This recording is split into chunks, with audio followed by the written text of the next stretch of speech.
नमस्कार, आप सभी का मेरे इस चैनल रोचक कथाएं में पुनः स्वागत है। आज मैं आपको एक रोचक कहानी जीसस के 3 पेड़ बताने जा रहा हूं। तो देर नहीं करते शुरू करते हैं आज की कहानी। एक बार एक जंगल में 3 पेड़ थे। उन्होंने गॉड से कुछ मांगने का निश्चय किया कि देखते हैं गॉड हमारी प्रार्थना को सुनते हैं कि नहीं।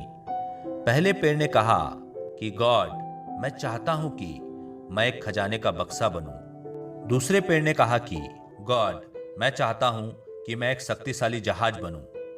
तीसरे पेड़ ने कहा कि गॉड, मैं चाहता हूं कि मैं सबसे महान पेड़ बनूं। कुछ समय बाद तीनों पेड़ को काटा गया।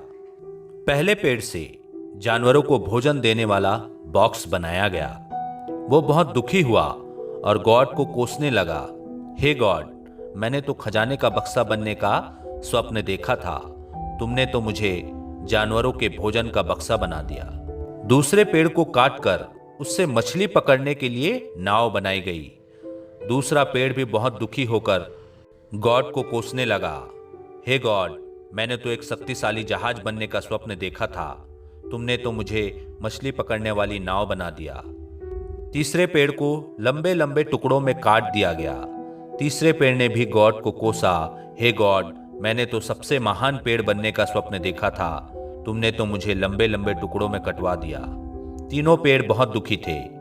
1 साल के बाद जब जीसस का जन्म हुआ तो उन्हें पहले पेड़ से बने भोजन वाले बक्से में रखा गया। अब पहला पेड़ सोचने लगा कि जीसस से बड़ा खजाना तो कोई हो ही नहीं सकता, और अपने आप को सौभाग्यशाली मानने लगा और गॉड को बहुत बहुत धन्यवाद दिया। कुछ सालों बाद कुछ व्यक्तियों का समूह और साथ में जीसस भी उस दूसरे पेड़ की लकड़ी से बने नाव में चढ़कर नदी के रास्ते किसी स्थान पर गए। दूसरा पेड़ सोचने लगा, मुझसे शक्तिशाली और कोई नाव हो ही नहीं सकता, जिसने जीसस को, जो राजाओं के राजा हैं, उनको अपने ऊपर चढ़ाया हो। उसने भी अपने आप को बहुत सौभाग्यशाली माना और गॉड को बहुत बहुत धन्यवाद दिया। कुछ सालों बाद जब जीसस को क्रूस पर लटकाया गया तो वह क्रूस उसी तीसरे पेड़ के लकड़ी से ही बनाया गया। तीसरे पेड़ ने सोचा, वास्तव में मुझसे महान पेड़ और कोई हो ही नहीं सकता, जो जीसस के साथ हमेशा के लिए अमर हो जाएगा। तीनों पेड़ ने सोचा कि गॉड हमारी प्रार्थनाएं अवश्य सुनते हैं, हो सकता है कि उसमें कुछ देर अवश्य लग जाए।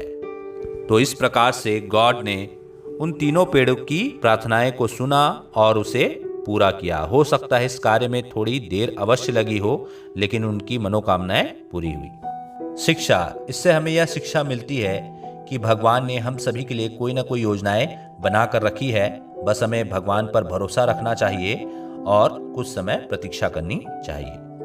तो यह थी आज की कहानी जीसस के 3 पेड़। आशा करता हूँ आपको पसंद आई होगी तो मेरे वीडियो को लाइक कीजिए, चैनल को सब्सक्राइब कीजिए और इसे ज़्यादा से ज़्यादा शेयर कीजिए। धन्यवाद।